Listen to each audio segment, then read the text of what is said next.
welcome to another league showdown between the Harmon Hawks and the Wyandotte Bulldogs here on the Hawks' home floor. It's right here on the Kansas City, Kansas Public School Sports Network.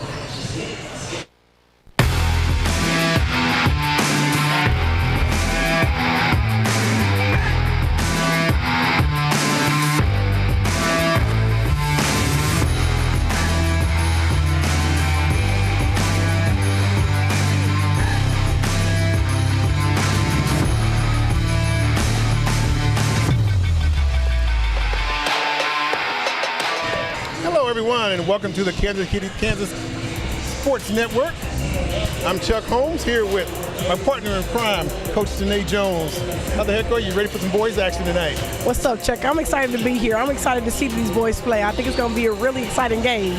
We're looking at two teams that are trying to gain their footing. Mm-hmm. They've had rough years, both of them, and so they're trying to play for next year. So both coaches will be seeing what they have to work with. Who wants to really play? Who wants to be part of what's going on for next year? Most definitely, and I'm a very big fan of Boo Richards. I love what he's doing with the Harmon Hawks boys team. Exactly. You know, he was in school when I was in school, so I got to watch him play firsthand. So he's an amazing player, but I see him, and he's an amazing coach as well, because I see how fundamentally sound he is with teaching his boy how to do it the right way. So we hope you guys stay with us, because we're going to have some coaches and player highlights and some more stuff coming up at halftime as we discuss the first half of this ball game. But as we mentioned, we're talking about two different teams. We're talking about Wyandotte and we're talking about Harmon. Mm-hmm. Now, before the players hit the court, though, we had an opportunity to sit down and talk with Wyandotte's head coach, Anthony Spencer. Let's see what he has to say in regards to his team.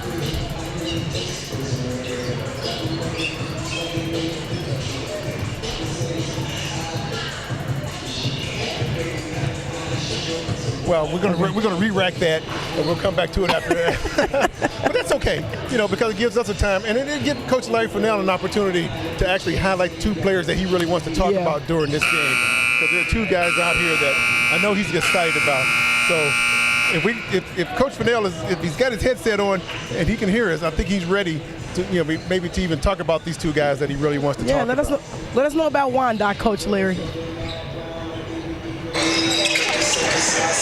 Hey, and today we're going to also, thanks for giving that to us, we're going to also talk about Ashton McCoy, one of the forwards for Wyandotte Bulldogs, and they're going to need his rebounding tonight. They're going to need for him to step up tonight as a senior and get out there and make sure that he's on the glass all night, and that's what he does. He is a high motor guy, and he is going to be the person the Bulldogs are going to be looking for to be in that paint, getting the rebounds, getting the putbacks, and bringing the energy for their bigs on the inside. So that's what we're going to have. So, Chuck, that's where we're at right now, and we're going to be looking for a good game. Well, we're going to keep an eye on Ashton tonight.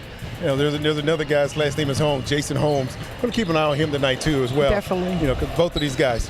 But as I mentioned before, we had a chance to sit down and we talked to Coach Spencer about his boys' team. And let's see what else he has to say in regards to how he's getting through the rest of this season with his team.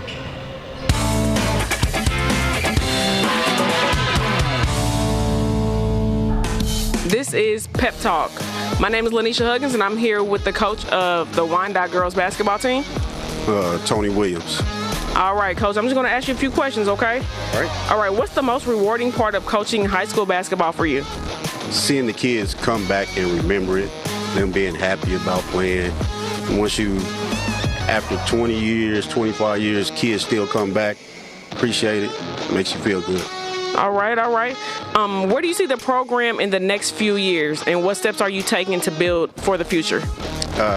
Making sure we keep our kids in our community, playing with the schools that they're supposed to go to instead of getting picked to move out south and out west and stuff like that. And just steady building the program. Like now, we're sitting at 5-3. That's awesome. All right. How do you build trust and communication with your players throughout the season?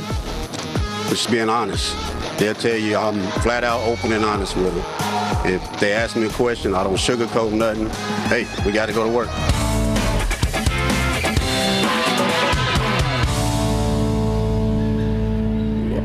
Obviously, that was Coach Williams from the girls team. So we're going to come back later on and we'll get a chance to talk to Coach Spencer, because we did have the opportunity to sit down with him and to get a nice long conversation with him. Okay, Janae, we'd heard what Coach Larry had to say. Let's see what you have to say about the Harmon Hawks. Okay, so I have a couple boys I got to highlight for the Harmon Hawks. My first one is going to be going with Jackson Williams, number 2. He's a guard. He shoots a deep 3. He's a hustler. You know, he just plays all out hard. He gets open. He moves. He gets wide. His players always look to find him on that 3-point line, and they always skip that pass, one more pass to get to him because he knocks that net 3 bottom of the nets. My second player I want to go over is my favorite player for Harmon Hawks. His name is Mikey Hammer. He wears jersey number 1, and this kid is just aggressive. He plays with the heart of a champion. He wears his heart on his sleeve. He penetrates into, he rebounds, he moves. He shoots the 3. I just love the way this kid plays. You never know who he's going to be at because he comes out of nowhere. But this kid just plays hard. He leads the team, and his energy reflects the team's energy, and I'm excited to see what he does tonight. Well, we're looking for both of these guys to have an outstanding game. I think they will. And I think they will. I think they're going to come out and play hard because, as we say, they're both playing for next year. And Coach really wants to see what they have.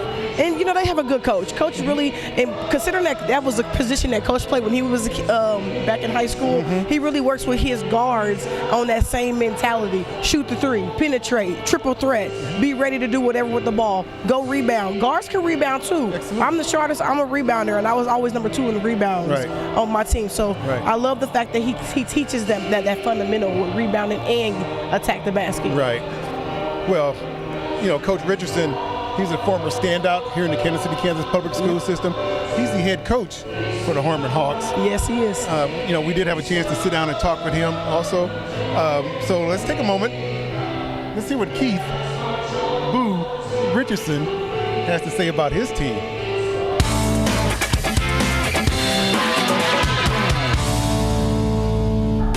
Hi, this is Lonnie Frazier, and this is Pep Talk. And we're back in my old alma mater, so this is super awesome. And I'm here with Coach Boo Richardson. All right, Coach, I'm asking you like a few questions. How do you encourage player accountability, not just for the team, but for themselves as student athletes? I try to have my seniors lead the group because them guys are finna be young men into the real world. So just, you know, showing up on time to school, showing up every day to class on time, making sure they get to practice every day on time, and work hard is what I try to instill in the seniors so they could teach the younger guys. You know, just coming in as freshmen, you're immature, you know, playing around, being tardy.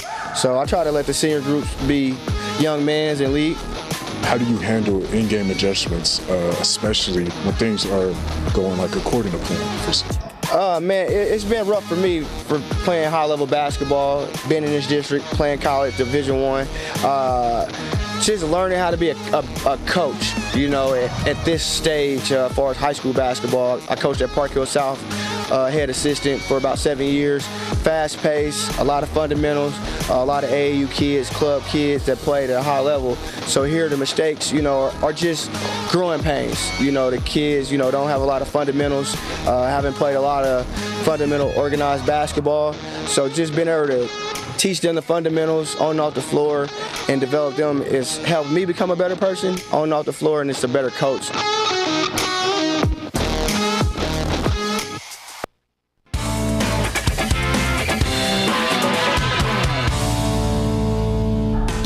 Hi, this is Lonnie Frazier with Pep Talk, and I'm here with Coach Anthony G. Spencer II. Yes, sir. And I'm asking a few questions. First question is, how do you prepare the team for different opponents and unexpected challenges during the season? Through practice and through film. We love huddle. We love the stats that huddle brings. We love the stuff that we can apply when it comes to practice and practicing what the other teams do. Very, very heavy on practice. If I could practice 7 days out the week and only play 1 game a week, that would be amazing. But practice, practice, practice. But what's one thing you hope your players take away from this season, regardless of the outcome? How to handle adversity. We've lost every single game so far this year. So at the same time, it has nothing to do with lack of talent. We just have lack of experience. We only have one basketball player that's played varsity basketball, so it's going to be a lot of ups and downs with that, but everybody is keeping their head up and just embracing the lessons over losses mentality.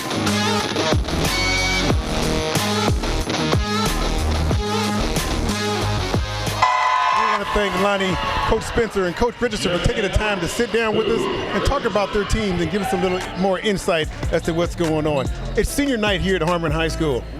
Seniors being introduced, starting lineups we'll be going to. We're going to pitch it over to Dr. J and Coach Larry Furnell for the play-by-play action. We'll see you guys at halftime. And we are here for the starting lineup. As we get ready for this contest between the Bulldogs and the Hawks. Number 30, Yoangel Montilla, wearing number 30. Wearing number 23, Jason Holmes. Number 1, Keelan Jackson. Number 25, Ashton McCoy. And number 11, Jonathan Grimaldo. The Harmon Hawks starting 5 is Allen Gazadikwi, Cash Muldrow, Jackson Williams, Mikey Hammer, and Brandon Anfinson. We're going to see number 25 for the Bulldogs and number 44 for the Hawks tip-off. And the possession will begin with the Bulldogs. Looked like he slid a little bit. And that putback basket is good by number 25. And there's Mr. McCoy. We right on time. We said that he has to get on the glass, and he was there. He said it's still in the backcourt right there, the Bulldogs. Great defense. Taken away by the Hawks this time. See if they can get it across the timeline cleanly, and they do. That's Dom Husky controlling that. Number 44 thought about it. McClellan, who was a part of the tip-off.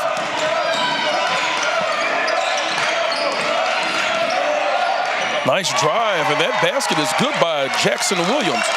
And that's what Jackson needs to do all night long. He's got to be the one that's going to score tonight for the Hawks if they want to be successful. 23 was left alone. They're going to call a charge. Going to be the first personal foul committed by Jason Vaughn.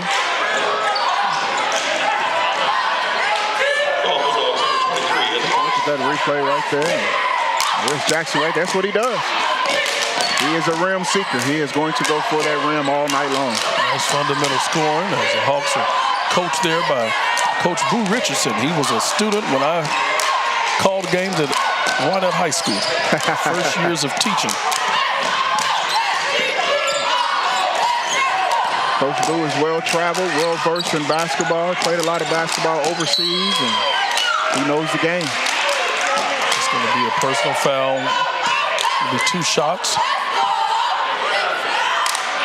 Foul was committed by number 1, Mikey Hammer. That's his first personal, and number 1 for the Bulldogs. Keelan Jackson will be shooting 2 free throws. First free throw is off the mark. As we see Coach Spencer there, coaching for the sideline for the Bulldogs. It's a little weird to see Boo coaching against his team. It's very weird to see him coach against his high school team where he grew up. That's right. He was a floor general there for the Bulldogs. Yes, he was. A good one at that. That free throw was good, and the Bulldogs lead by 1, 3-2. Ball was deflected out of bounds as Jackson was attempting to take it up the court.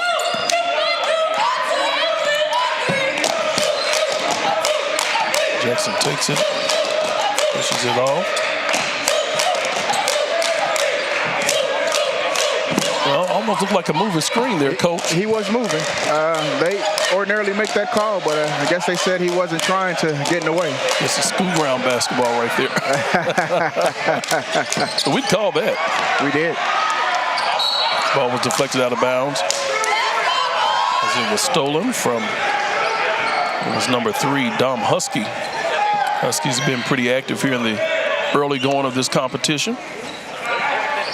Ladies and gentlemen, we thank you for joining us here at KCKPS Sports Network. Happy to bring this game, senior night here at Harmon High School. As that shot is off the mark by Allen. Taken quickly back up the court.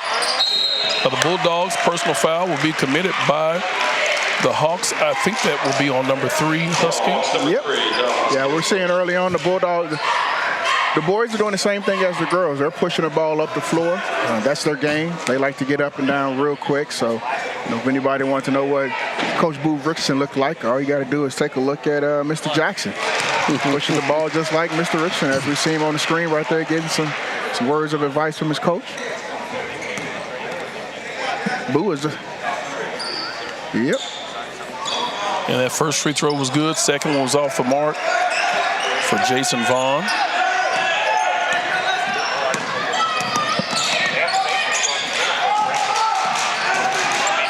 Hawks are looking to tie it on this or take the lead.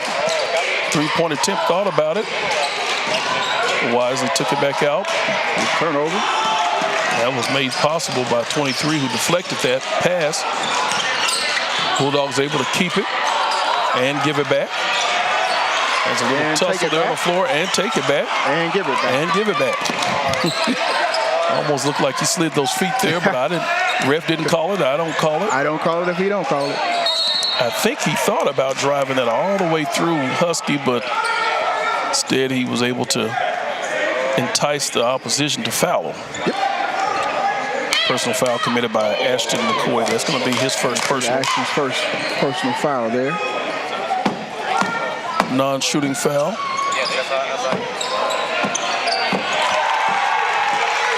Basket is good by Mikey Hammer. That's his first basket of the game. 4-4 is the score.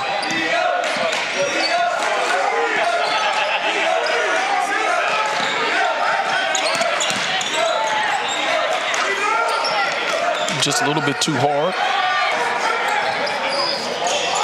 by Keelan.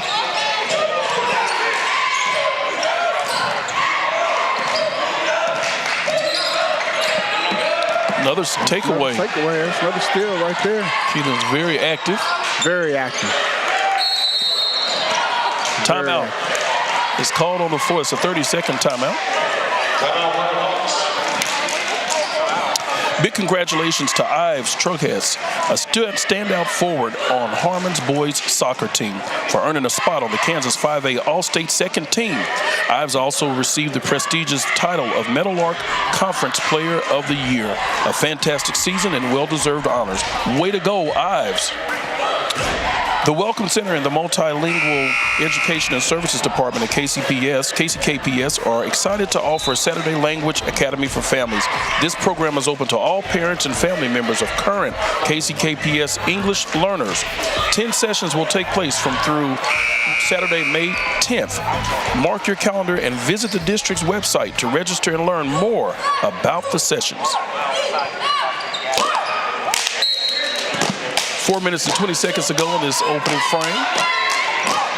As we see Husky taking the ball up the court for the Hawks. Jackson has some really good defense. You see Allen take the handoff and go up for a shot. A little bit too hard off the glass. Rebounded quickly by Vaughn. Taking quickly back up the court. Look at a nice move there by number 11. Missed it, but got his own rebound. Unable to keep that was Grimaldo. I think he'd like to take that back.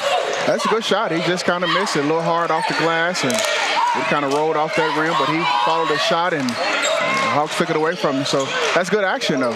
Very good action. McClellan seems to move a lot with his offensive partner. That basket is good there by number 1. Keelan Jackson, his first field goal of the game. He has 3. Almost like a travel, and I think they did call that. They called that, yeah. Just kind of slid that back foot, and defense just kind of jumped out there, and that happens a lot of times. You get the ball, your mind is saying one thing, the body is saying another thing, and then a player jumps in front of you. It just makes you. We see this replay right here by Mr. Jackson with that.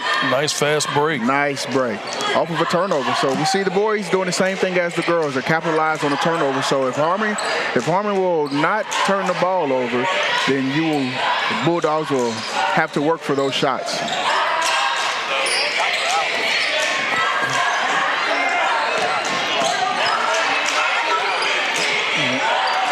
Nice attempt there. Unable to get enough steam on that. Thought maybe he was fouled. Some contact. Ball deflected off the foot. Wrong sport. Grimaldo. Substitution. see Coach Boo Richardson on the other side with the Hawks. Coach Boo Richardson used to wear a Bulldog uniform. That's right. In his younger days.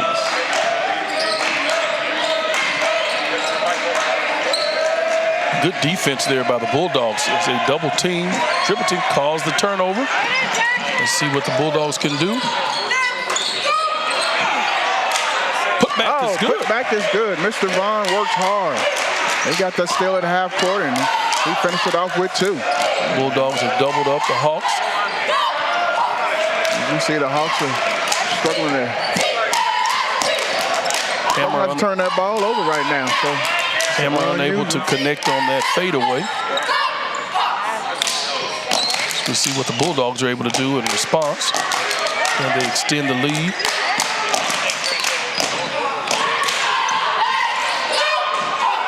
Basket is no good. Rebounded quickly by the Hawks.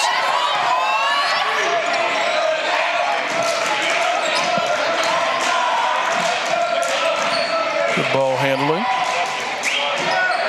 Three-point attempt just off the mark there for Hughes. 30-second timeout. Timeout Bulldogs. Students from the Architecture, Construction, and Engineering, also known as ACE Academy, at Wyandotte High School took center stage at the Kansas State Capitol in Topeka, Kansas, as part of the Kansas Public Schools Week. These talented students put their skills to work building 2 playhouses for Lindbergh Elementary and helping construct homes in Wyandotte County, thanks to a partnership with the Community Housing of Wyandotte County and Co-Build LLC.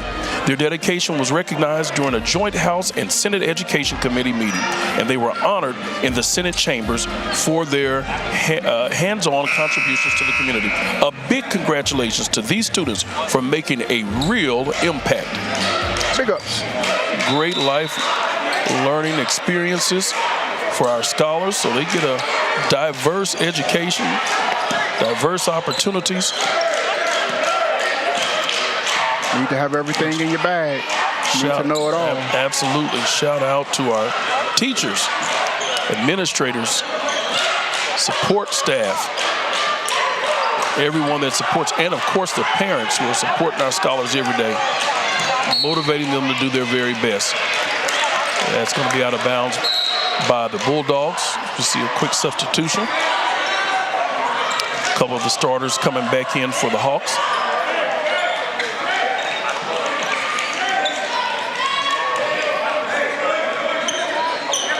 They will resume action. Dangerous pass to pass that ball under the basket like that. And he did it with a no look. No look. Oh, nice distributing there, but way to recover. McClellan will be shooting 2.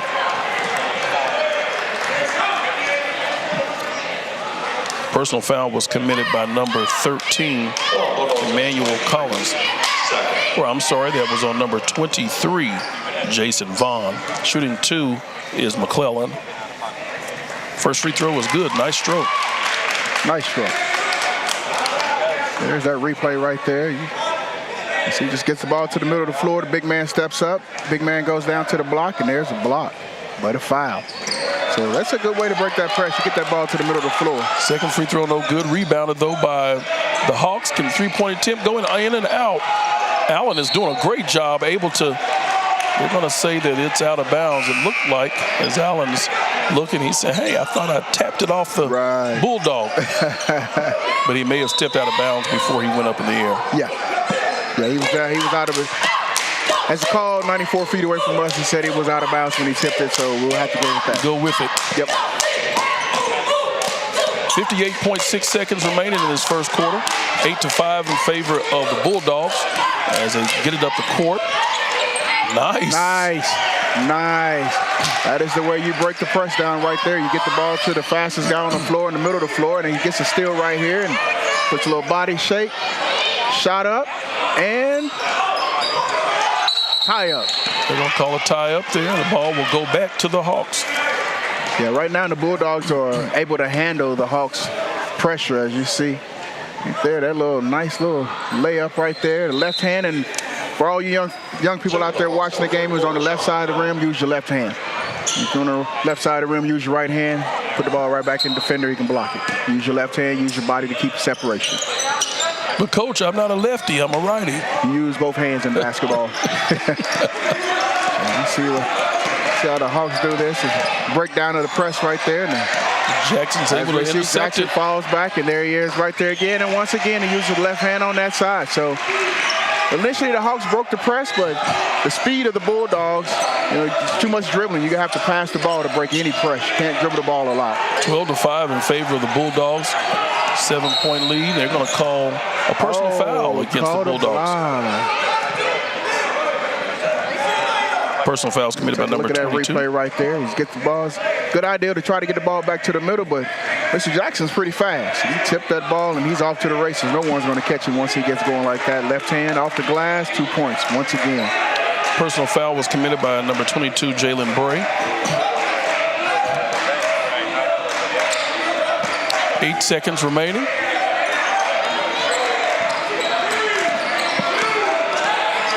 Three-point attempt at the buzzer, just off the mark. We like to take an opportunity during each game to get thoughts from our players and this year's team during our Court Chat series. Here's Lonnie Frazier with the sideline interview with Wyandotte's Jonathan Grimaldo and Jason Holmes. Hi, this is Lonnie Frazier with Court Chat, and I'm here with Jonathan Grimaldo. Jason Holmes. All right, I'm going to ask you guys a few questions. The first question I'm going to ask you is, as a player, how do you take a leadership role either on or off the court? Well, as a player on the court, I try to be a role model for, my teammates.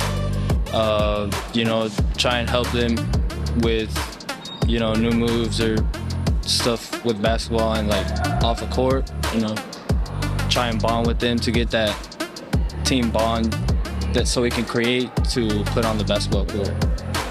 Yes, sir. What's something you've learned about yourself through basketball? How much a leader I was to the younger kids that's around me. I see that now they look up to me, and it keeps me going and keeps me on the right path myself. That's awesome answers, guys. And last question, I'm going to swing it back to you guys, but what is your game routine and also just your practice routine in general? Drinking water, make sure my body's stretched out, staying loose and not resting as much. I like to move around a little bit. Yes, sir. Me is, be prepared mentally when it comes to game. Just, you got to fight through adversity, and just take it off all on the court.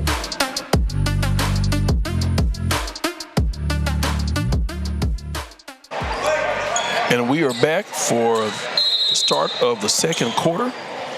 And by the way, Lonnie will be back later with another sideline interview with the Harmon Hawks. 12-5 in favor of the Bulldogs, starting off with a 7-point lead. See Grimaldo going up, nearly made it. Nice rebound there. Nice rebound. By the Hawks. Jackson Williams has been very involved. Nice shot. Beautiful shot by number 0, Alan Gazadikwi. Good shot.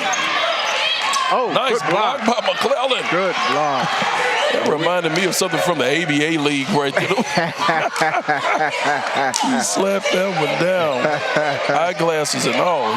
Everything. See if that was a little clumsy. Ran into his own man. Ran into each other, and once again, Mr. Jackson is Johnny on the spot. We might change his name to Johnny. That's his third layup. You sure Jackson's not a lefty? Well, he's impersonating a lefty. As a true lefty, I'll say he's impersonating. Oh boy, you said impersonating. We see this see that turnover replay right there. And quick hands, quick feet, fast down the floor, and he lets the coach know, "Hey, coach, I can shoot it with my left."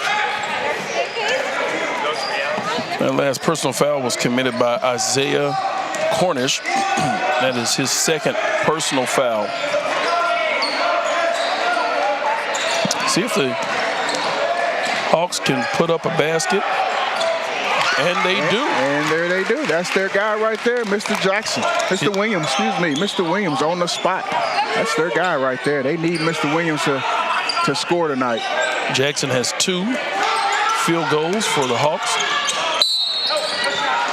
They're going to say before the shot there was a personal foul committed by the Hawks. Let's take a look at this replay right here. See Mr. Williams get inside the paint and he stops the pivot. One more back at you. 2 points. That's good work right there by Mr. Williams. Excellent work. That last personal foul was committed by number 0 for the Hawks, Allen. That's his first personal foul. First foul of this quarter. Nice basket by Grimaldo for his first basket of the game. And what we see is the Bulldogs going into the paint. Well, they are throwing that ball in pretty hot. The ball's moving pretty quick. It's a fast-moving ball. We're going to check this replay out here. And you see that pass right inside, a little head fake, a little bob, and up. And for a little guy, you have to use a head fake, and you can't just go straight up on the big man. You got to head fake him and get him off the ground and get him out of position. Last personal foul was committed by number 11, Grimaldo. His first personal, as we see. Timeout is called on the floor by the Bulldogs, a 30-second. Timeout Bulldogs. Students from the architecture.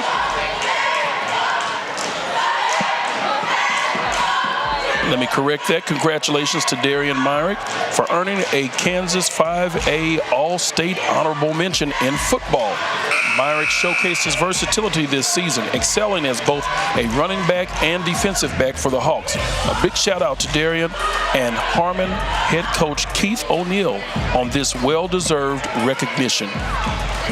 Love seeing our scholar athletes excel. It takes both. You do good in school, you do good on the field. See our senior cheerleaders also.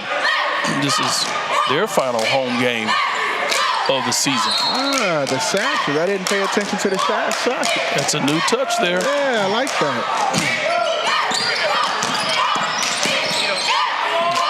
Coach Fennell, when you attended the F.L. Schlegel High School, I don't know if you all had we had a freshman cheerleading, a JV cheerleading, and a varsity cheerleading squads. We sure did. And we had drill team. You see that foul down low, nice pass inside the paint. We had it all, freshman, sophomore, or freshman and JV. It's a second that's personal foul committed by Jalen Bray. It's his first foul. This week we lost a legend. We did. Mr. Leon Brady. We did. An instructor extraordinaire. Yes. Great, long-time, legendary music teacher at Sumner High School. He took a group to France, I believe to Paris, France, and they won an international competition. They did. A lot of us that are musicians that play the instrument, we spent some time at Mr. Brady's facility up on Minnesota. My late brother Brandon actually taught lessons there, saxophone lessons. And I do remember that. Next door neighbor took flute lessons and piano. Right there was it Minnesota Avenue? Right on Minnesota Avenue, that's right. That is correct. Our own Chuck Holmes took drum lessons there as well. Oh, wow. Yeah. Mr. Brady has been a staple. I'm not quite sure you can roll on the ground like that, but he didn't make the call, and I'm just gonna ride with it. I'm gonna let it go. He's standing in front of me. You might hear me. Absolutely. But no, getting back to Mr. Brady, he really was a phenomenal human being who was able to get students right here from Kansas City, Kansas to believe, and many of them have gone on to do great things. I know Mr. Charles Williams. He is, I believe he's one of the lead musicians for the Kansas City Jazz Symphony. He also at one point in time was the organist at my church. He was. Years ago. But that's a long time ago. Miss Felicia Saphir, who taught in the district a long time, she was a part of that. They also made a record in 1972. They actually cut a record, and so we see another steal. This time incoming. Unable to make it, and the Hawks are able to get it back. Coach, I almost thought for a moment he was going to do what the guy did in the JV game and shoot the best for the other team. 3-point attempt, just off the mark. Short. Little short. But our heart goes out to all of those who attended Sumner. Your parents attended Sumner. They did. They did. Class of 65 and 66. A long time ago. Did any of them have band? Did they ever have them as a band instructor? Neither one of my parents played band. Played an instrument. Okay. My mom's a singer. Gotcha. But we're not going to ask my dad to sing. We'll let the 30-year vet, 30-year Marine Corps vet, and the 33-year fireman do his job, and singing is not it. Well, he's done well to protect all of us, not only military-wise, but also as a first responder. Yes. Oh, it's followed up by Mr. Husky as nobody from the Bulldogs decided to block out. And easy basket by Husky, Johnny on the spot. A 7-point lead is cut down to 4, but they were sleeping. And number 22 took it in. Good basket by Bray.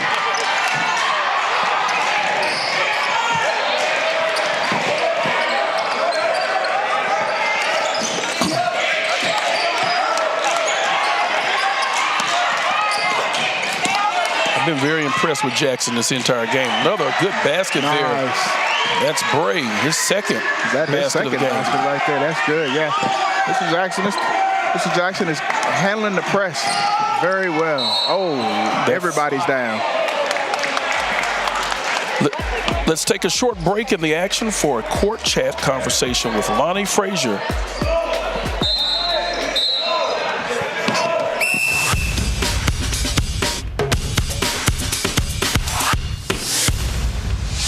Welcome to Court Chat. This is Lonnie. We're here at my alma mater, JC Harmon, and I'm here with Jackson Williams. All right, Jackson, I'm asking you a few questions. What do you think will help make your team successful this year? Man, really just learning how to play together more, having a lot of new players come on and off, players not coming back, players quitting, new freshmen coming in. Just everyone, learning how to play together, play as a team.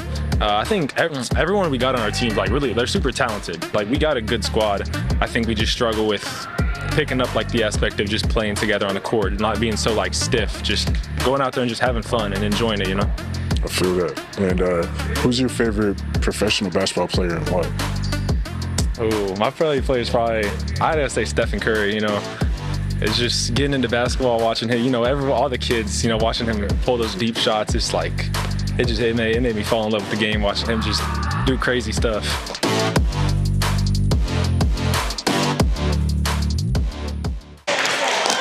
That was a great interview with Mr. Jackson Williams. We've enjoyed all of our court chats and pep talk conversations this year with our players and coaches. Thank you, Lonnie. The debate and forensics team at J.C. Harmon High School once again demonstrated their exceptional talent and dedication after securing another top 5 tournament win. The team placed 3rd overall in sweeps at the debate tournament held at Harmon in November of last year. The competition was all a part of the Debate Kansas City tournament circuit, which consists of 6 debate tournaments throughout the season. Congratulations to the debate team of J.C. Harmon. So I said it was a 4-point lead. They increased it very quickly to an 8-point lead, and the Hawks made a bigger deficit than probably what they want. That was a personal foul committed, I believe, by the Bulldogs. Mr. Husky. It's Mr. Husky's second foul.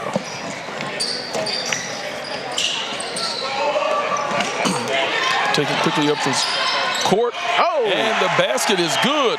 The Bulldogs are just running straight down the middle of the floor right now and as fast as they can, and it's catching the Hawks off guard. That basket was by Emmanuel Collins. Someone wanted the offensive foul. Oh. And they don't get it, but a 3-point basket. 3-pointer by Mr. Brandon. And what do we tell our players? If you are animated and you didn't get a call, once you're out of the play, if you don't get back in the play, you got to get up. We see Mr. Spencer having a conversation about that, so we'll look at that. There's that 3-point shot right there. Knocked down off of the turnover. Great basket. Well, that cuts the lead a little bit, down to 7. Coach Spencer is Coach telling the young man how to take a charge. Man, this guy right here, he's really got some skills. He just came in, Mr. Collins. Hey, these guys with Bulldogs are putting pressure on the Hawks. They're all quick, and they're all going straight to the paint. So, 13. Personal foul was committed by Zayden Sparks, number 13. That's his first personal, as we see number 13, Emmanuel Collins, shooting 2. First one is no good.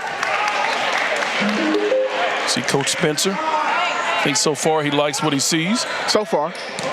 He would like to have a few more points on the board if he could have it. So far, so good. Neither one of these teams have a great winning record.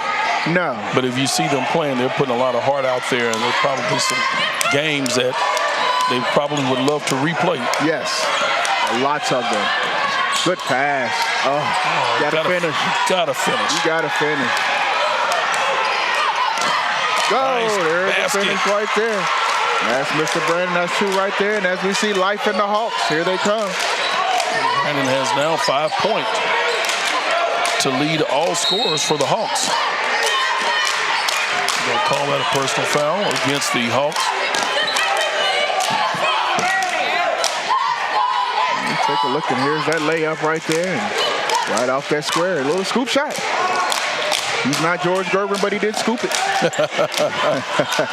That last foul was committed by Javante Sanders, number 12. That's his first.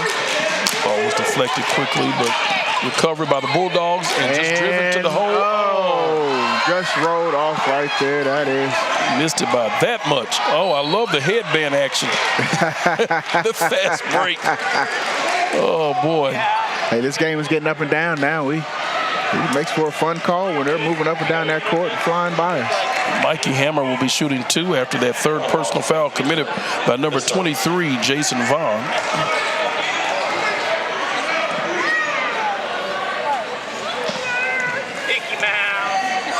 Mikey's really quick up that court. Just look at that replay right here as they call the foul, and they call a little body right there. Little body. You have to commit to either taking a charge or commit to blocking a shot. You can't be half. Some nice kicks he's got there. Very pink. Very pink. It's not October though. It's all right. It's all right. They're relevant. They Anytime are. Pink goes with purple. With everything.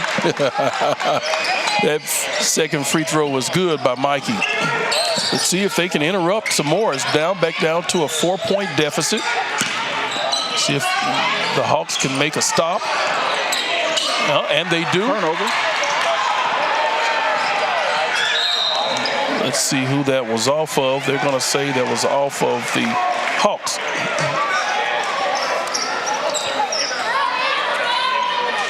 We see a few young men from the JV squad out here on both Wyandotte and. It was a fast break, lefty. He likes that left side. As a right-hander, he loves that left side, looks like. He likes going that way. And I'm not upset with him. As a lefty, I love going right. Just threw everybody off. Personal foul was committed by Mikey Hammer. His second personal foul. And number 1, Mr. Jackson. Shooting 2 free throws. The first one is good. Jackson leads all scorers with 10 points, hoping to collect his 11th point. And he does. You can't blame me for jinxing anyone. No. Jackson Williams comes back in the game for Mikey Hammer. Mikey contributed very well during that time that Jackson was out. Yes, he did. 24-18 is the score. A minute and 20 seconds. Like a man-to-man with a jump trap at half court that the Hawks broke pretty easily. Good idea, shot off the glass, just a little hard. Almost did a no-look or some version of it. Huskies able to take the rebound and take it up the court. Nearly losing the ball, getting it back to Jackson Williams. Just off, in and out. And that's who they want taking that shot. Grimaldo has the ball. Oh.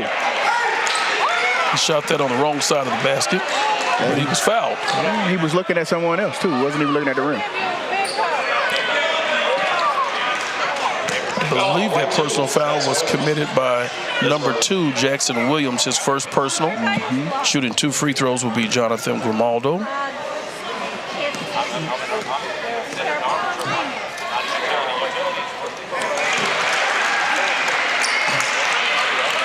Basket was good.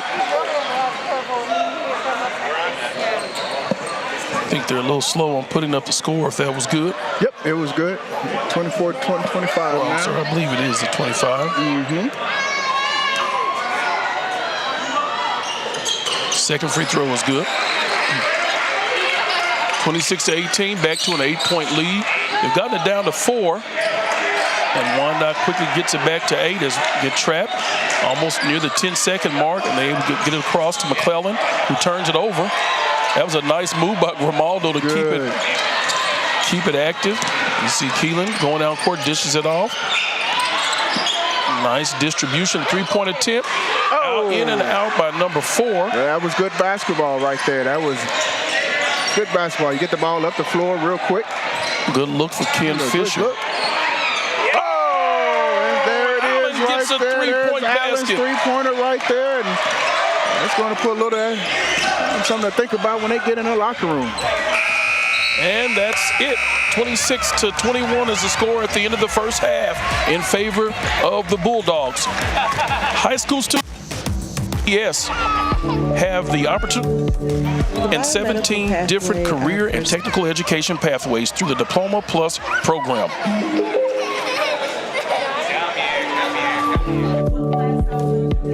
The biomedical pathway are for students that are interested in healthcare careers, biomedical technology careers, all the way from nurses, doctors to microbiologists and nuclear medicine physicists. Take that tape flag, put it over the injury. Our introductory course is our Principles of Biomedical Science course. From that course, you then transition to Human Body Systems or Anatomy and Physiology course, followed by Medical Interventions, and then Biomedical Innovations, which ends up being our capstone course, where students then kind of showcase all the skills that they've learned. We have projects all the way from research to public service announcements to new interventions or enhanced interventions. Notice that there's 8 types of fractures. In human body systems, it is just that we look at the various human body systems. We basically just learn about like the human structure, like especially with the bones and how the body functions and how everything ties in together basically. She basically had us look at a bunch of bones and she wants us to use the medical terms that she taught us instead of using like common words. They were identifying those, not only those bones that they see, but then the types of fractures or injury that's occurring with that bone as well. I chose to take this class because I knew that I wanted to go into the medical field. It's interesting to learn about like our bodies and how they function. It makes me feel proud, especially when not only they go into the field, but they can maintain. We have a pretty good track record. We're seeing our students excel, and that makes me very proud.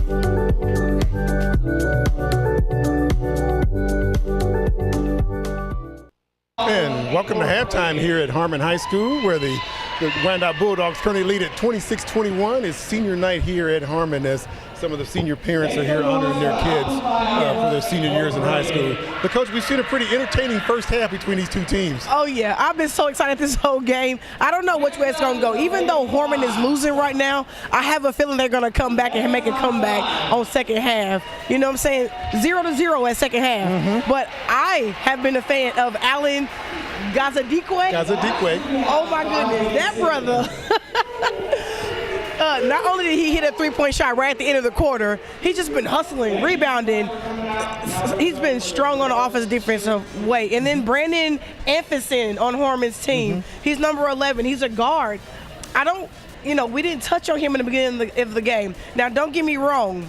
Mikey and Jackson are playing a good game. They're not doing bad at all. They're not doing bad at all. But those two players right there have really, really stood out. I feel like they have stepped up in a way that I don't think that we were ready for. But it's a good game. Wyandotte doing amazing, and it's going all around. Well, we've got to notice that Wyandotte has missed a lot of. They're getting the ball inside. Yeah. But they're missing a lot of layups. Realistically, they could be up by 10, maybe 12 by now. And they're missing a layup. They'll get a rebound and miss another layup. And honestly, if they didn't miss as many layups as they have, they'll be double the score up there.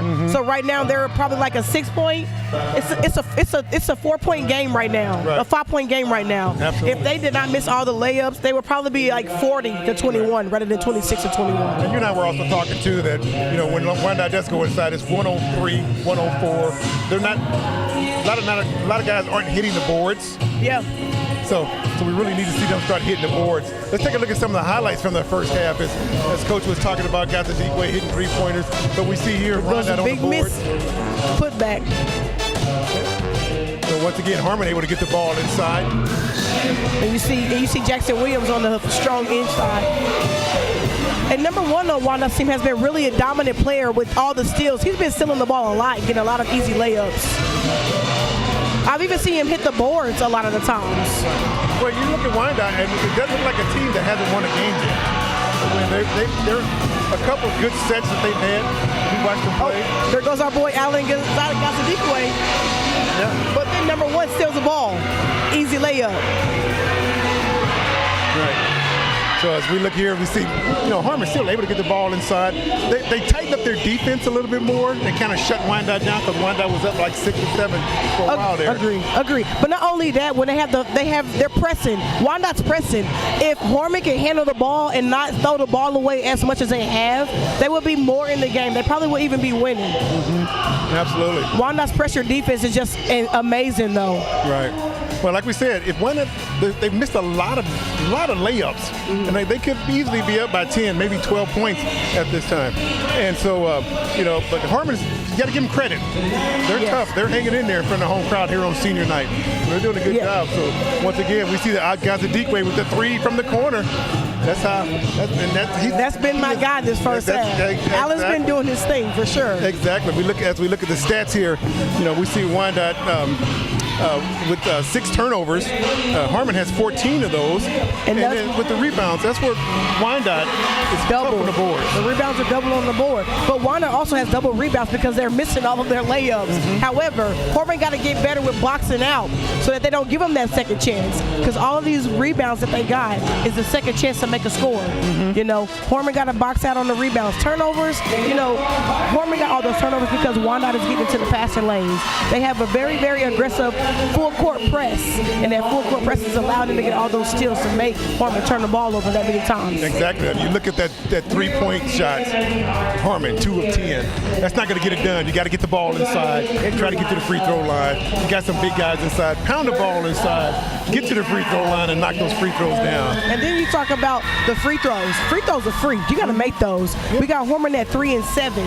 That's not even 50% on the free throw line. Got to do better on the free throw line. And then you got Wyandotte on the other side, 6 and 10. They hitting 60% free throws. Still needs to work, but that's a lot better. And that's the reason why that the score is the way that it is. They're up by the 5 points that they're up. Exactly right. So, those are the halftime stats. Still a good ball game.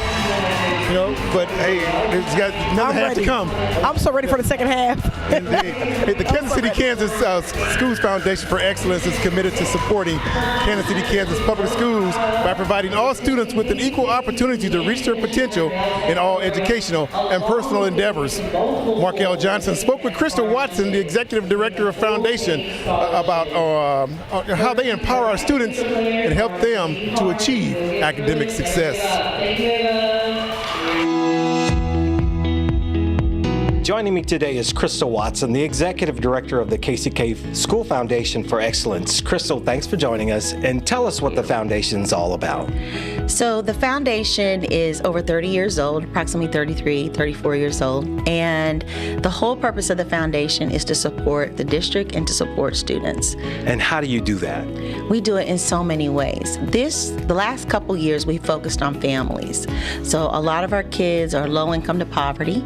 And if you're a child that's struggling with any chronic illnesses or homelessness or need food, then those children really aren't learning in the classroom. And so by focusing on the family, taking care of the family, strengthening the family in those three key areas alone, we believe we're helping kids not worry about that burden so that they can learn more in the classroom. Can we talk specifics? What would you provide for them? Well, very good question. We provide temporary housing for families, so when they're transitioning from one location to another, this falls under the McKinney-Vento Act, which says if a student doesn't have permanent residency for more than 2 years, they're considered homeless. So we specifically work with the McKinney-Vento department within KCKPS to make sure that those families have a place to stay when they're transitioning. And other ways we support is providing $5,000 scholarships to students who apply for those scholarships. And then we also provide support for our staff. I know for a fact you guys have several large events. One of them is the Back to School Fair. Tell us about that. Oh my goodness, the Back to School Fair is one of my favorite events. It is a community-led effort, so we have about 20 different agencies within the city that come together once a year and put on the Back to School Fair. Our job with that is simple, just to provide students with supplies and backpacks as they get started for the school year. So we spend a year planning for that event. We'll have up to 2,000, in some years we've had 3,000 kids alone come and get supplies and a backpack, getting them ready for school. But it also provides health services, so there's health screenings, physicals, you name it. And we have, oh my gosh, we've had anywhere from 60 to 70 different vendors who provide services for families in need of all types of different resources that are available for them. I can attest that it's a wonderful event. So if someone wanted to get involved, if someone wanted to contribute, how can they do that? Sure, they can just contact the office. They can go to the kcksfoundation.org and we are available, or they can call our offices, and they can specifically call 913-279-2237, or they can email me at crystal.watson@kckps.org. Crystal, thank you for this time. We appreciate you. Thank you. Thank you.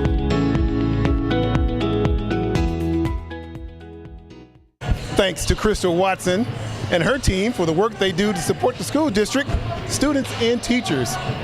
So great interview by Markel Johnson. Appreciate that. You know, one of the things that we here at Kansas City, Kansas Public Schools Sports Network, we've seen every team in the league. Yes, we have. And so what we've done is we've sat down as a group and we've compiled an unofficial all-star team for the boys. Yeah. And so we're going to all-American team. We're going to call them All-Americans? Yeah. Or All-Stars? All-Star, All-Americans. Okay. Well, I tell you what, let's start with number 11, Vinny Wing from Sumner Academy. Well, actually, yeah, there you go. Well, Vinny. Yeah, Vincent Wing is our Sumner point guard. This kid knows how to handle the ball, lead his team. You always got to start with your point guard. That's always number uno. It's like the quarterback of basketball. Vinny just does amazing with running the court, spreading the floor, getting the ball up the court, even penetrating, shooting the three, all of that. He does what he needs to do. He plays his role really well. Let's go with the second guy that we came up with Ashton McCoy from Wyandotte. Okay, so Ashton McCoy, he's an aggressive player. You gotta have that guard who goes on the wing. He penetrates, he does everything he needs to do on the wing. He can go inside, play defense inside, guard, also go inside and just penetrate to the basket and be a strong, tough player. You need one of those as well. And then one of the other guys is on the floor tonight, Jackson Williams for the Harmon Hawks. Which we get to see him today. He's just been taking really good care of the ball. He's a good leader. He's very poised. He keeps the tempo of the game, but he also keeps the team calm so that when there's anxiety because of the press, he calms it down. Give me the ball. Let me go ahead and bring it up a little bit. Take a breath. Here, take it back. Let's get it going. line. So he's definitely an asset to the team in that aspect. And another guy we came up with was Elliott Berry from Washington, from the Wildcats. Oh, I love this kid. This kid can hit the Steph Curry three. You know, he's very high percentage on the three-point line. He's very selective, very smart, but also is a very great defender as well. I love his aggression on both sides of the court, but I love his decisiveness on the court as well. Very smart ball player, good IQ. And then there's the young man from Sligo High School. We watched him one night. Just my boy had a rim shaker. Gotta go with Ronnie Bush. Ronnie Bush is a forward. The kid is he's just automatic. He's a heart of a champion. You know, aggressive on the boards. He can shoot the three. He can drive. Even though with Sligo he plays more of a post player, you know, he can actually come out on the wing and handle the ball if they get in the press situation, which we got to see him play a couple nights ago when they had their alumni day at Sligo. Very, very energetic and keep the liveliness of the game going. Great forward to put on our all-star team is Ronnie Bush. Well, that's our unofficial all-star team for the Kansas Public Schools Sports Network. You know, that's going to complete our halftime show as well. We're going to send it back over to Dr. Jarius Jones, and Coach Larry Fennell for the second half of the action between the Wyandotte Bulldogs and the Harmon Hawks. We're going to go right to these guys. Wyandotte leads 26-21 here at the half. We're looking for more action here at the second half. You guys ready? We'll go to commercial. And thank you so much, Coach Chuck and Coach Danae. We are getting ready just moments before the second half. Coach Larry, tell me really quick, what needs to happen in order for the Hawks to keep this lead, this deficit down to 5 and maybe take the lead? The Hawks need to continue with the momentum and the hot streak that they have going into the halftime, and that's the Hawks that we're used to seeing that we saw in the last 4 minutes of the second quarter. So in order for the Bulldogs to continue to keep this lead, what they're doing, they're going to have to continue to do what they're doing, and they're going to have to continue to lean on Mr. Jackson's quickness and speed to get these easy steals and get these layups to keep them up there. So I expect the Hawks to come back with a challenge, and I expect them to knock some shots that they had been missing early in the first half. Well, we will see as the Hawks start off the action. We have Husky taking the ball and driving it. We'll see how this game ends, the JV game. Oh, another in and out. He's had some great looks. Yeah, he normally knocks those shots down, so that's the thing right there. If the Hawks can knock those shots down, they can cut into this lead and make a little, give the Bulldogs something else to think about. But right now, it's the Bulldogs' game to lose at this point. Will we see what we saw in that JV game, that three-point basket? The corner. That JV game, I think the Hawks were down, 16, 17? He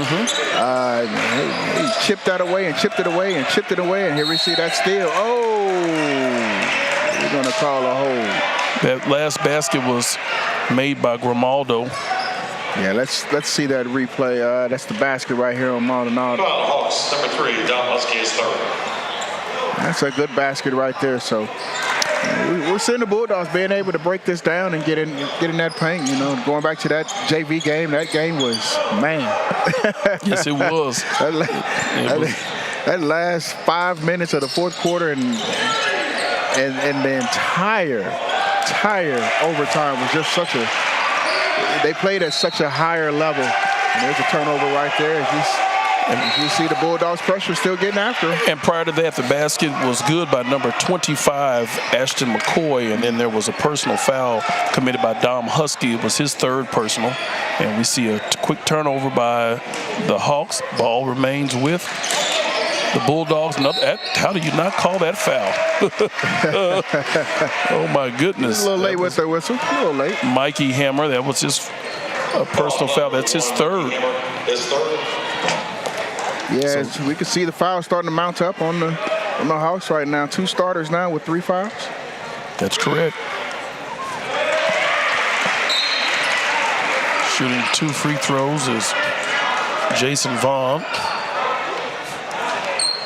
First one good.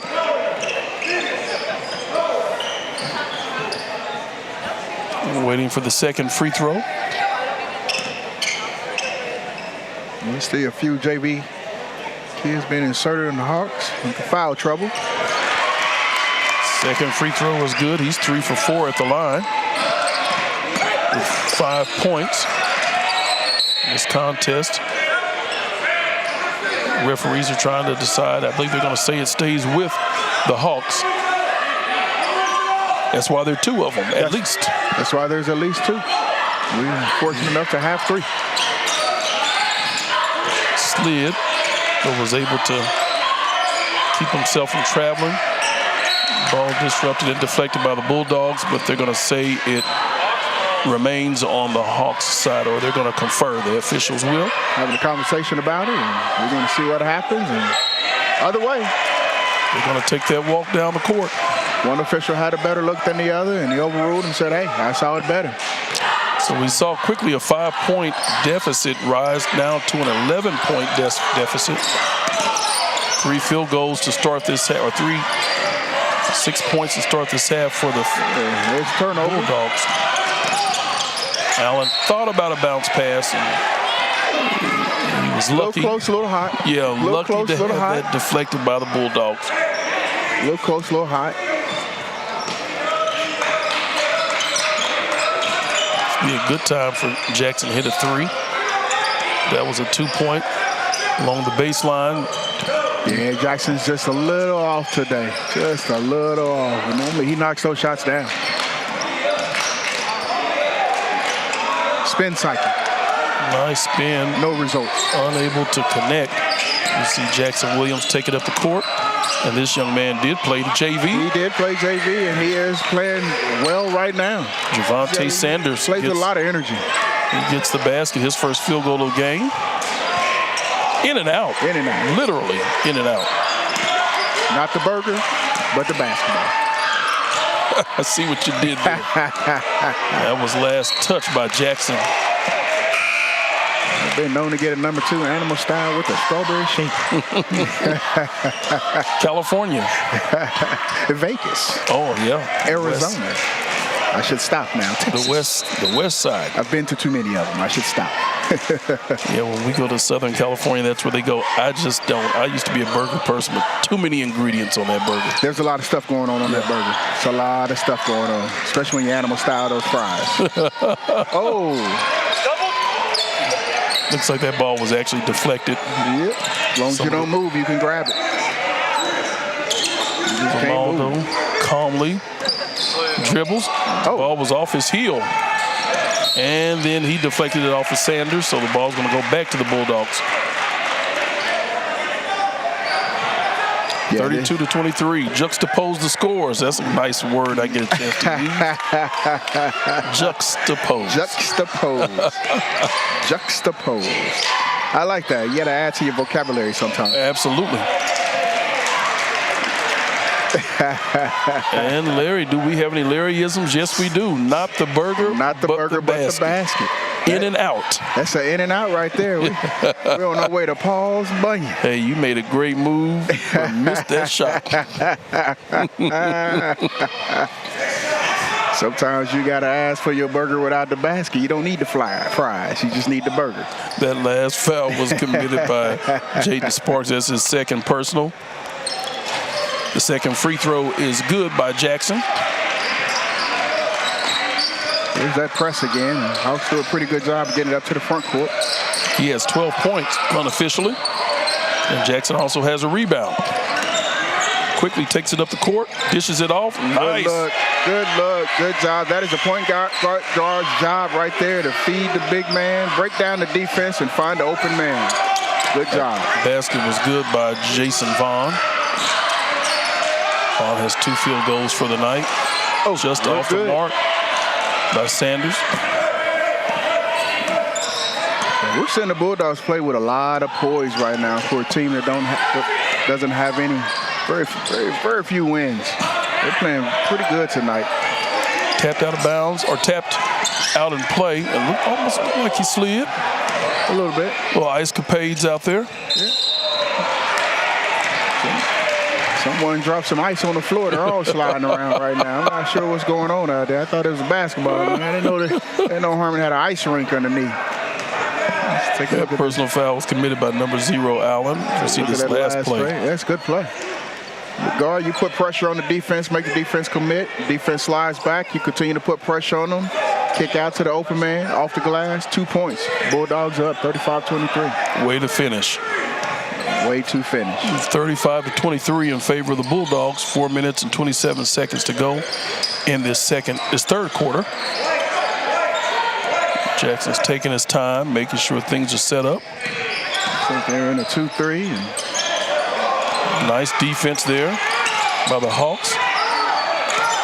Yeah, that pass was kind of telegraphed. Another deflection. Like he traveled. Yeah, that's There's a rule that says you cannot move your feet until you put the ball on the ground. Oh, okay. Those are the rules. We didn't write them. No, we didn't. We know where they're hanging up at. Yes, yes, we do. And that would the Grand Cathedral called the Allen Fieldhouse. Yes. Oh, there's only one. just so everyone knows, there's only one. There's the Ahern Fieldhouse, but it does not have the rules. It is not the same. Oh, and there's Mr. Jackson inside the lane right there. Mr. Jackson is having a good game today. Great game. He timeout on the floor. That is a timeout on the floor for the Hawks. The KCKPS Board of Education is hosting a listening and learning session to discuss budget and finances. The session will take place Tuesday, March 11th from 5:30 p.m. until 7 p.m. at Central Office located at 2010 North 59th Street in KCK. Food will be served, so please RSVP on the district's website.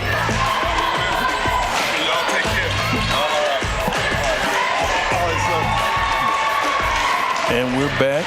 Got about 30 seconds remaining in this full timeout. I want to take a look at this last replay here. Last scoring opportunity as we see Jackson making it happen. Yeah, the hesitation made Husky stop his feet, and once he stops his feet, if you're playing against a quick guard and he makes you stop your feet, he's going to go by you. There's not much you can do about it. You got to keep your feet moving. You got to have a good stance for one. You got to be prepared for that guy. So he hesitated and kind of rocked him to sleep a little bit, and just blew right by him. 14 points. He leads all scorers. He's having a phenomenal game so far. It's been somewhat of a really fast-paced game. Yeah. For some of you that never saw Coach Boo over on the Harmon side right now, if you never saw him play, just watch Mr. Williams.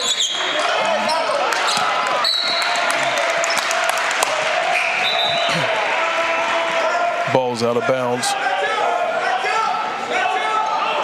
Last touch by McClellan.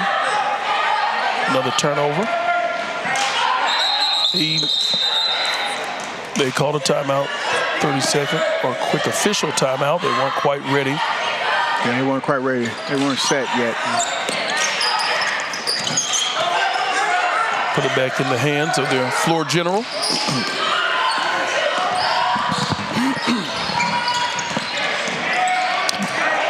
Nice block. Nice block.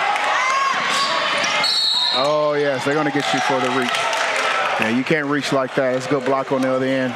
Nice hands, quick hands down the other end. And you can't reach in from the backside. They're going to call that. Even if you don't touch the guy, the officials are normally going to call that one. Personal foul was committed by number 11, Grimaldo. That is his second personal foul for the Bulldogs.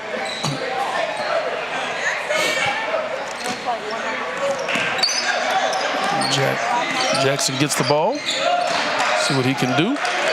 Nice. Takes it up and in. Nice. Good move, Mr. Jackson. Good move right there. Lulled his man to sleep, spun off of him with the body, and kiss off the glass. 2 points, Mr. Williams. That's his third field goal of game. It's been pretty quiet this second half. Bulldogs are setting things up to try and extend the lead. Currently at 12. Nice rebound by the Bulldogs. Back out to his man, and the right basket out to Mr. Vaughn. is good. Excellent rebound. Excellent rebound. That personal foul was committed by number 0, Allen, and that's his third personal as we look at this replay. Nice board right here. And the kick out, find the big man coming down the lane, off the glass, 2 points. He finishes off with the traditional three-pointer and knocks down the free throw. He has 10 points unofficially. Yep.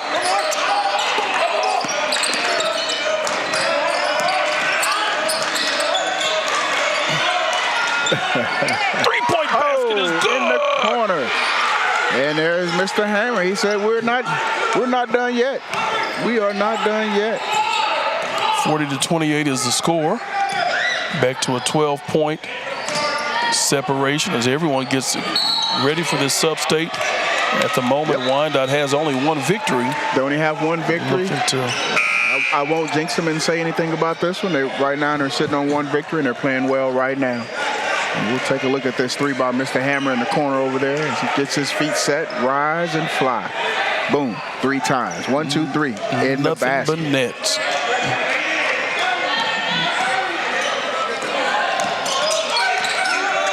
That one gets across court. Another three-point attempt. Another one. Boom! 2 in a row. 2 in a row. He's playing basketball. Woo! And timeout on the floor.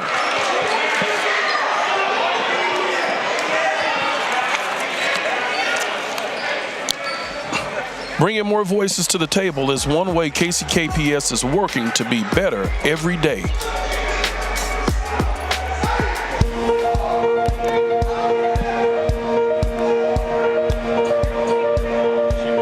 Every district in the state of Kansas is charged with examining our current cell phone policy. Today we met with the Superintendent's Student Advisory Council. This is our 4th year. I meet with a group of students from every high school, all of our high schools, at least once a month, and we talk about topics that they bring up and policies and things that we're considering.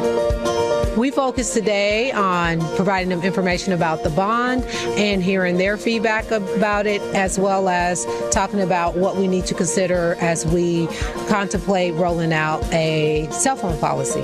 I enjoy so much coming in and talking to the other schools and being able to hear them and generally just to talk about what's going on with our district as a whole. It gives us our opportunity as students to speak our mind and say what should go on in schools from a student point of view. It is super important to hear from their voices because every decision we make is made so that we can create a better experience for them. I want to put a little bit of a spotlight on Lawrence's public school policy. Oh, I love it. I'm a very opinionated person and I love to talk.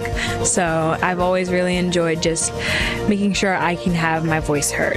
It makes me feel like supported because district gives us the opportunity to get a student's point of view on how we can make it better and coming together with other students from other schools so we can steal some of their ideas and they can steal some of ours. To be better every day, we center our decision making around students and we are intentional about that, and that's why it doesn't matter what topic we are discussing, considering, grappling with, I bring it here to my superintendent student advisory group.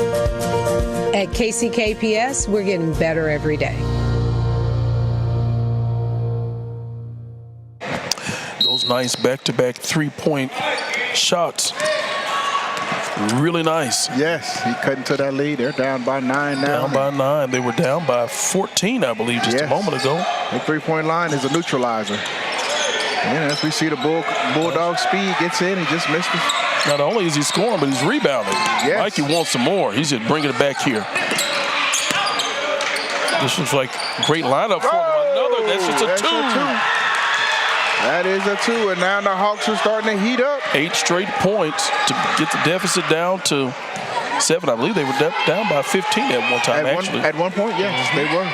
It's down to 7 now, so let's see how the Bulldogs react to this. See if Jackson can get them back. Looked like he took some steps, but we'll count that. He took a few steps. If the man in the stripe don't call it, I'm not going to call it either. That's 16 points unofficially this game. Step back 3. Oh, in and out. Jackson's there to corral the rebound and stolen. But the Hawks couldn't maintain it. Good D. 46.3 seconds remaining in this quarter. 33-42. This has been quite the tale. Kind of has shades of the, kind of looks like the JV game. It kind of went this route as well. We'll see what can happen here. Jackson thought about it. Nice pass off to Grimaldo. Off the mark. Allen gets that rebound. Quickly taking up the court. Three-point attempt way off the mark. Good box out. Real good box out. Grimaldo taking it up the court. Oh, just unable to score. Little man rise. But great rebound there by number 32, Cornish. That ball, that was a good basket by number 23. Or 13. I'm sorry, 13. What was the call?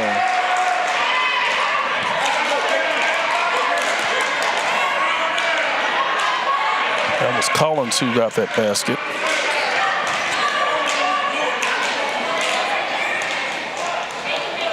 There's some call. Everyone else is cleared out. It may be a technical foul. Yeah, they're going to call a technical foul. They're on number 2, Jackson Williams. And shooting 2 will be number 11, Grimaldo. After that basket, first one's good. We're going to see in just a moment the action. The second free throw is no good, 45-33. So that was called on number 2. Didn't call the foul right then and there. Didn't call the foul over the back. Maybe that's what he was upset about. Well, I think he may have said something that shouldn't have been said to the official. He said something to the official there. And then he says something again. That was the second time. So the first one he let go. The second one he teed him up. So you can say something the first time, they'll kind of let it go if it's the heat of the battle, but that second one, they're going to tee you up every time. Very unfortunate. We'll see if the Hawks can stop him. And another strip. Allen gets that. 0.8 of a second left. That personal foul was committed by number 1, Jackson. That's his first personal foul. Yeah.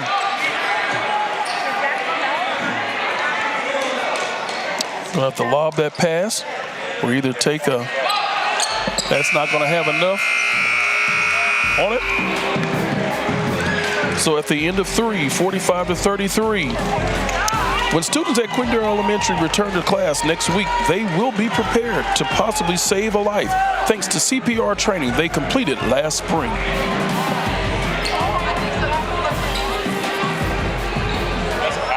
At Quindare Elementary, a new lesson plan is in session, one that could mean the difference between life and death. How to do CPR when someone is in need of help, if they pass out or something. Because somebody need help, you gotta know what to do. So what are we gonna do? First thing when we know they need help, what are we gonna do? You keep saying Larry and Chuck. All 350 students, yes, even the kindergartners, were trained in hands-only CPR this spring. It's something that school leaders want to build on each year. Starts to build that confidence, and even if they can't do the hands-only CPR in the moment, it still builds that confidence to call 911 when someone needs help, and to help somebody else through it, and it just starts building that response and that thought and that confidence. These classes may sound a little different than a CPR class from the past.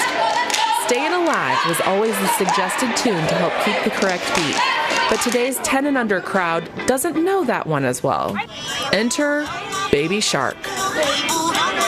And there are lots of songs that are 100 to 120 beats a minute that you can use, but because Baby Shark really just sticks in the head, that's the one I chose. PE teacher Amelia Kovac organized these classes because she has seen firsthand why knowing CPR is essential. Several years ago, when I was a classroom teacher back in 2017, I was saying good morning to all my students as they were entering the classroom. And one morning, I had a student who was 5 years old fall to the floor and have a heart attack. I didn't feel like I was prepared or ready for that, and I want these students to be ready, because you never know how old or when or where something like that's going to happen. And now, thanks to this training, these students are empowered to take steps to try to help save a life. If somebody in my family passes out or something, like I could just do CPR on them.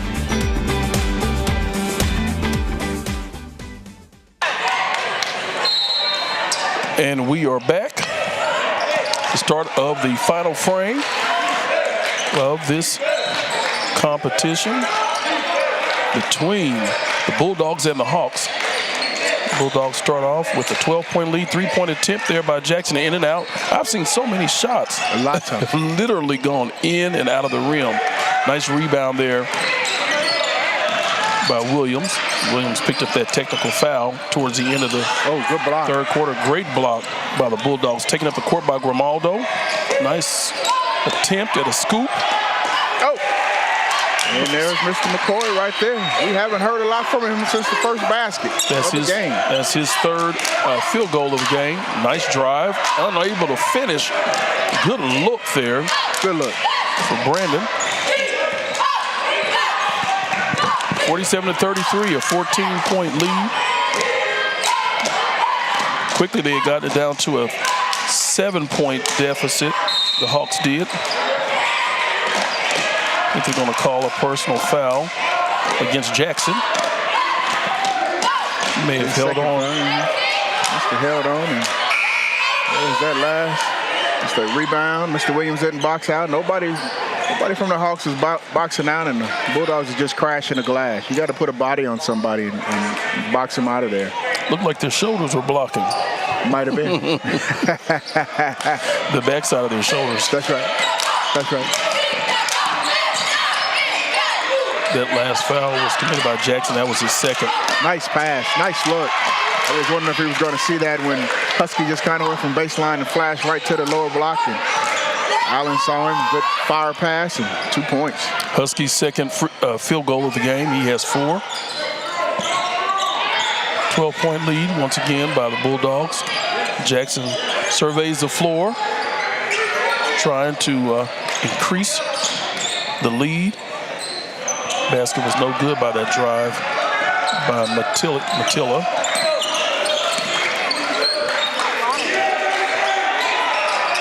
Whoa, there it is. 3-point and basket. There's Mr. Williams. There's his 3. Jackson Williams. There's his 3. Jackson has 9. Yeah, that's the guy that they need to. Coach Williams needs that guy to knock those shots down. Back down to a single-digit deficit for the Hawks. Down by 9. Nice block. Fighting, working hard in there. And he gets another rebound. See what the Bulldogs can pull up, or can the Hawks defend this possession? Looks like they're playing it's like a 2-3. And the floater by the little man in the middle. That paint is open. And if that paint is open, you go run right up in there and get him the ball, and it's an easy basket. 5.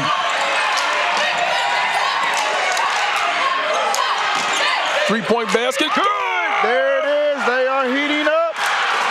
Hammer the Hawks are heating up. Hammer with his third three-pointer of the game. 49-41.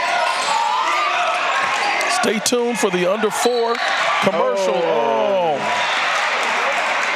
We're going to call that personal foul against number 44, blocking. That's his first personal. Shooting 2 free throws will be Jason Vaughn.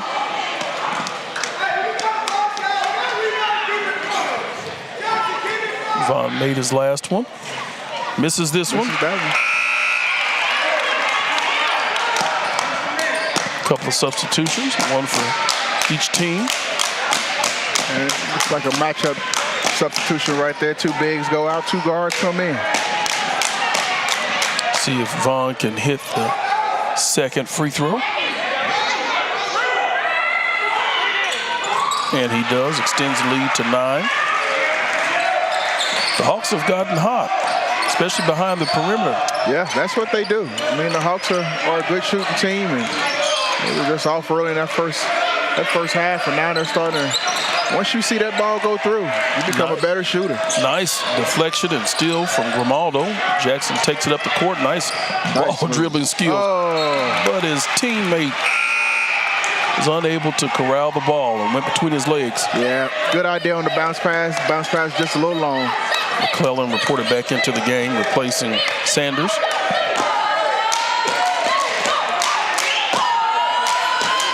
You see Husky coming down the court to bring it back up the court.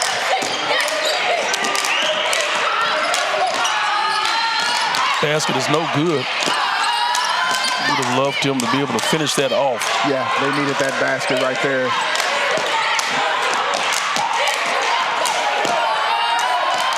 Shot clock time is running down on the clock, and the Hawks are going to need to make a few more baskets. At the 4-minute mark. You know, Doc, this is when the shot clock comes into play. Timeout is called. It's time for a 2-minute art break. Check out some of the student work selected for this year's Beyond the Classroom art exhibit.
And we are back. We've got a 3-point packet. And you see the various 3-point shots. Mr. Allen right there. Yes. Here we go with Mikey in the corner. Oh, Mikey. Boom. Drains it. Nets are just sizzling. And there's Mr. Mikey on the other side, right in front of where we're sitting at. And then Mr. Allen says, I got to get me some too. As we see a basket by the Bulldogs one more time. That was Grimaldo, I believe. Yes, he is quietly having a pretty good game.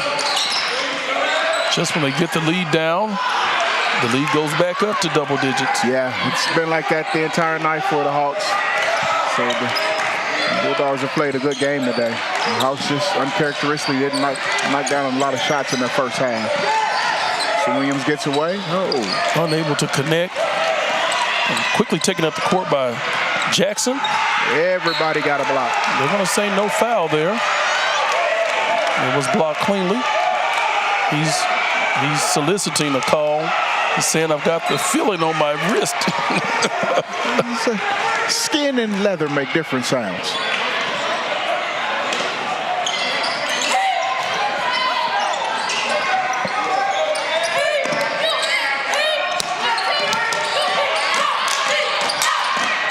See what Jackson can do. He goes in the land of giants and taken out by Williams. See if Mikey can score again. Oh, I wanted that for him so badly. They're going to say that there was a push on the baseline. Let's see who they call that on. It's called on number 23 of the Bulldogs. Vaughn. That's his fourth personal. He's not going to like it, but you can't can't go over the top of someone else. He won't lock it. The Husky blocked him out real well on the baseline. He kind of went over the top of him. Nice move. Nice move, but unable to get it in. And they're going to call that foul. They're going to call that. They're going to give you the first one, but they're not going to let you have the second one. That's Mike, or the third one. Mikey's 4th personal foul.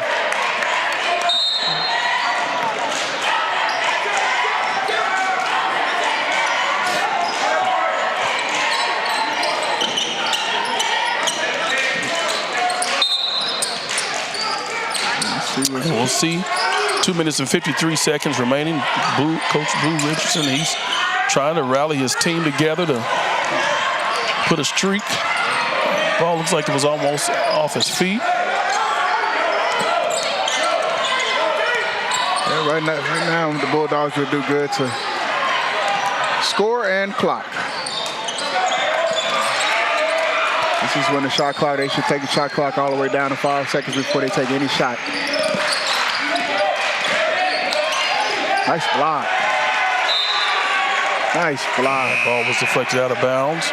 Last touch by. The block on Vaughn. The Bulldogs, a good block.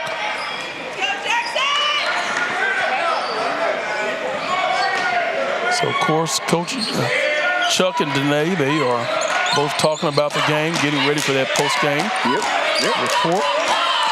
He traveled. He walked. He sure did. He walked right into it. You can't do that. It felt good, but it wasn't right. It was not right. According to the rules, it's cheating. And look at there. We see Coach Steve on the other side.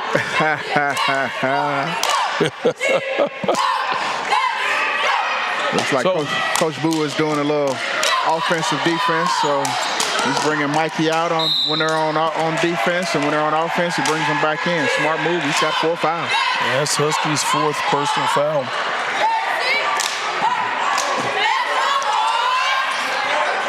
And we're so excited that so many people have contributed to making sure that this becomes a reality. We definitely want to thank Mr. Edwin Birch and Michael Johnson with Communications Department here in KCKPS and their team, and we want to definitely give a big shout out to Mr. Todd Henderson and to all of his team, and we've got to give a shout out to the maintenance and operations, Doug Clement and his team for making things possible to set it up. There's a big production. We're fortunate that we get a chance to sit at the table and not break a sweat, but there are many people behind the scenes, behind the camera, making things happen. And we have some scholars who are also a part of this production. The Diploma Plus program is partnered with our team to make this happen. Nice no-look pass, 3-point attempt. Can he get it? Oh! So, ladies and gentlemen, we thank you so much for joining us. We thank the superintendent, Dr. Stubblefield, and her leadership, and cabinet, and all of who are involved to make sure that this happens. And we definitely have to thank our parents, our administrators, our teachers, our support staff, everyone that makes this happen, and especially the scholar athletes. A big shout out goes to students at Frank Rushton Elementary School for advocating for November 14th to be recognized as Ruby Bridges Walk to School Day in the state of Kansas. Several students traveled to Topeka to advocate for the passing of House Bill 2330, which would designate November 14th of each year as Ruby Bridges Walk to School Day in Kansas. The students gave oral testimony to the Education Committee. Their efforts were also highlighted in the Kansas City Star. Although the bill did not pass, we want to praise their efforts and participation in the democratic process for a worthy cause. And we definitely can't take that word too lightly, the democratic process. Nope. Let's take a look at the records of both of these teams here. The Bulldogs coming in and the Hawks coming in, as you see.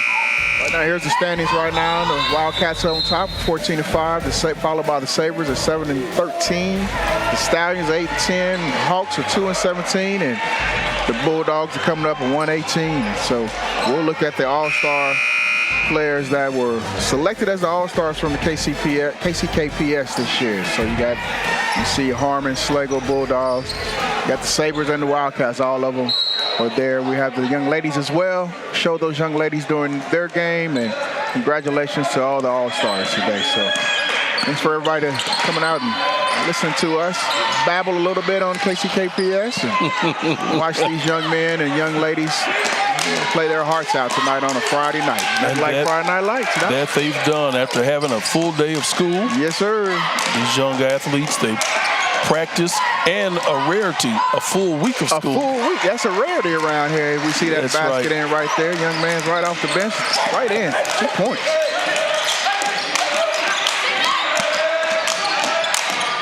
Oh! 3-point basket. Corner right there.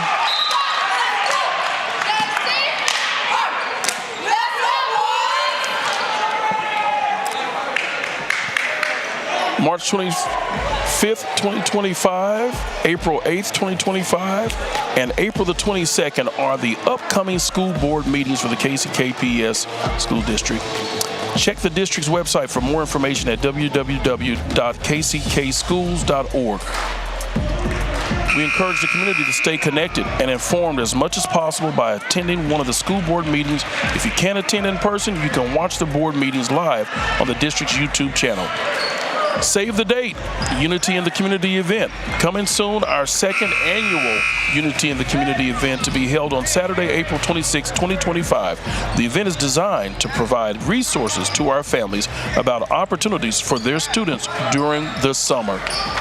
We want to make sure those minds of our scholars are active, that they're getting enrichment, instruction, don't lose any steam, and they're ready for the upcoming year.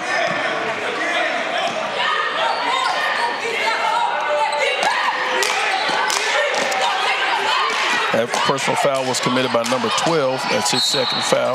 Sanders, another personal foul. Getting quick ones in to try to put them on the line. Yep. Stretch this game out, 10-point lead, 3-point line out there, 3 3-pointers, you're right back in the game. So Bulldogs going to have to make some free throws in order to seal this victory. It's not over yet. That 3-point line is a great equalizer. First personal foul committed by number 11, Brandon. There's no sitting on the floor. There's no sitting during the game. Shooting 2 free throws is Grimaldo. I think this is going to practically seal it for their second victory of the season. 55-44. Numbers divisible by 11. By 11. Educator. And the separation is 11 in the score. And the separation is 11. Nice rebound there by Williams. I got it. Oh. As my mom would say, put some eyes on that ball. I'm right here, man. You're supposed to throw it to me right here. I can't reach over there. I'm going to let it go out of bounds. 36.3 seconds remaining. The ball is Harmon's ball. I think there's some confusion about who has the basketball. I think everyone was confused. Hands up. Ball could be deflected. It could be. You got to stay in your spot. You good. Yep, can't move. Nice recovery. Can he get the 3? Thought about it. At this point in time, 3-point shots. Nice rebound there by 13, Emmanuel Collins. He gets it out, and look at Jackson, just the hustle. Yeah, they're not going to call that. Just the hustle. Just a lot of hustle. At this point in time, you don't want them fouling.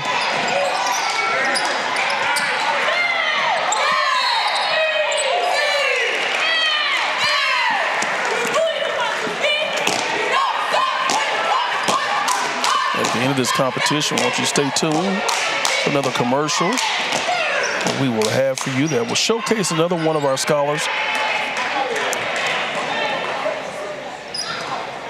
And then stay tuned for the post-game analysis. Mm-hmm.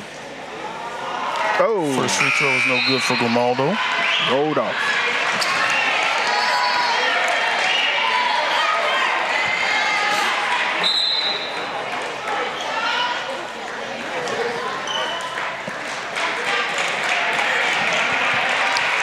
See a substitution.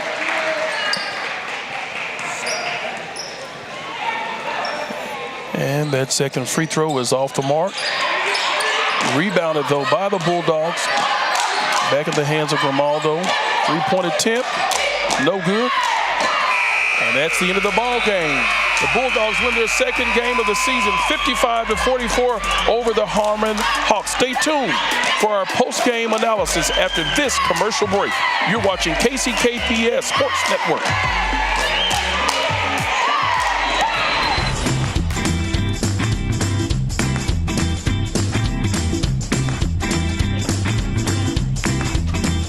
My favorite thing is learning, doing PE, doing lunch. We like doing math.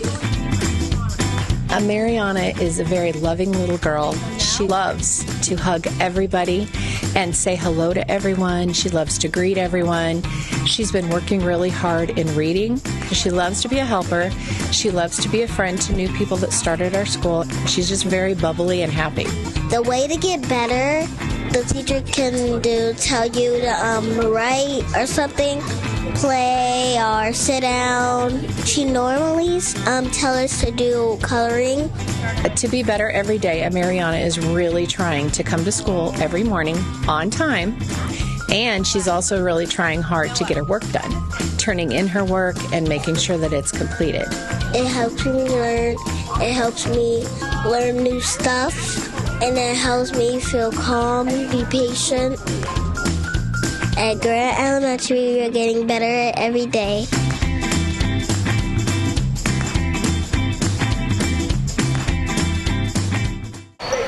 And we are back once again. We got a chance to see a great game between two teams. Both of them were trying to get another victory, and they end up having now 2 victories between the two of them. And so this right here was a great match, Larry, and we're just excited. We're going to toss this here in just a moment to our colleagues Chuck and Danae for their post-game analysis. Hey, first of all, I'd like to say it's been great working with you guys during the basketball season here. We've had a really, really, really good time with some exciting ball games, girls and boys. Most definitely. Indeed. So we saw a good one here tonight with the boys. Wyandotte coming away with their second victory. This was a really good game today. I thoroughly enjoyed it. And despite the fact that Harmon did lose today, they had a really tough ball game. And, it was nice to see Mikey and Jackson start hitting that second half. The first half they hit, they were throwing up some threes, but they wasn't hitting. Exactly. And we all know they can shoot really well. So that second half they came through and they knocked them down. Exactly. Wyandotte really toughened up the second half. They turned a 4-point lead into an 11-point victory. So we've got a few highlights to watch from the second half. We see here that Harmon did kind of heat up a little bit in the second half. They were able to throw down some three-pointers. They were able to get the ball inside like you and I talked about. For sure. And you seen on the last highlight, Jackson did that spin move that he loves to do.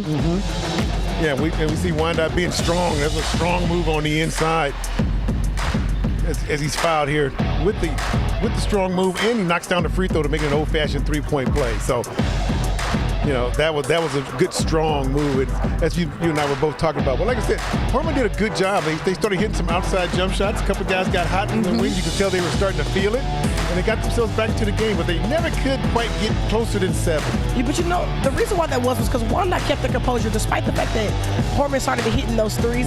Wyandotte kept their game in there. They kept staying in there, pressure defense, stealing the ball, fast breaks, fast-paced game, and they just kept doing that. And then every time they went up, they did miss a lot of layups, which, I want to highlight that.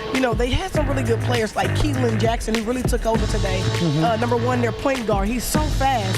He got in there, but he missed a lot of layups. But he also made a lot of big plays. Indeed. So it capitalized on the mistakes he made by missing those layups. Right. Absolutely. Well, he does have a lot of speed, and once he goes under control, wow.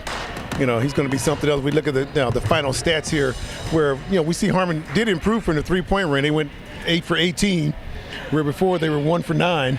Yeah. So they did improve. They almost got 50% now. Almost there, but they still didn't get to the free throw line a lot.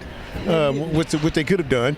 And but the total rebounds, we see where Wyandotte just kind of controlled the boards, and then Harmon with the number. Both teams had a lot of turnovers, but yes, turnovers is pretty high on both teams. You got 13 on the Wyandotte side and 18 on the Harmon side. It was a close game, so I'm not surprised that the turnovers were so close. Right. Because Wyandotte did a lot of throwaways, overpasses, and stuff like that, and then they also got a lot of steals and made Harmon do a lot of turnovers as well. Absolutely. Well, that's going to do it for us here at Harmon High School. It's going to do it for us for the basketball season here on the Kansas City, Kansas Public School Sports Network. We'll be doing some soccer here soon. That schedule will be out. And we just want to thank everybody from the public school system for trusting us to do this. We appreciate the guys in the truck, our producer Todd Henderson, Mike Ramos doing the directing, Coach Larry Fennell, Dr. J, and of course you, my queen. Thank you so much. We had a great time. Hey, we'll see you guys some other time here, probably on soccer. But until then, thank you for watching the Kansas City, Kansas Public School Sports Network, and have a good evening.